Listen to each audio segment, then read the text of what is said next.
So the question right now is, who is to blame for the struggles in Green Bay?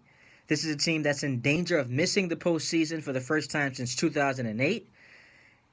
They've essentially been a playoff contender for the past 7 years. Obviously, they won it all back in 2010. But after last night's loss in Washington in that embarrassing fashion, it feels like the sky is falling. And naturally, you're inclined to blame the head coach and the star quarterback. So let's start with that star quarterback in Aaron Rodgers. I get he's struggling. And for all intents and purposes, he has not looked like the Aaron Rodgers of old.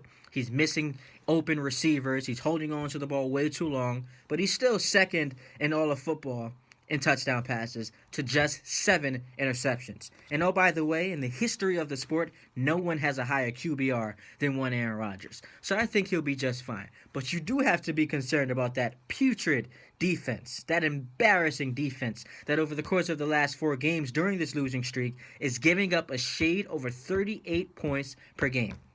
That is a recipe for a catastrophic disaster, and it has led to all 4 of the losses. You also have to mention that because of the injuries to Eddie Lacy and James Starks, who did return last night, Green Bay has been devoid of a consistent rushing attack. In fact, Aaron Rodgers has led them in rushing in 2 of the past 4 games. I don't know if that's what you want if you're Mike McCarthy. And speaking of Mike McCarthy, we do have to bring him up as well because he assumed the play calling duties last year, and since that point, the offense has been less than stellar. It has looked lethargic and pretty much predictable. So I think he has to do a better job of putting his receivers in position to be successful. Guys aren't getting open.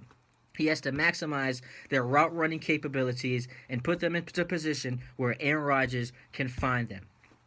So when you consider how embarrassing the defense has been, when you consider how this team has been devoid of a consistent rushing attack, and all of the deficiencies on this roster with all the injuries, name me a quarterback in the history of football that would be able to come into this situation and heal Green Bay. I don't think it's Aaron Rodgers' fault, but name me that quarterback. I'll hang up and listen.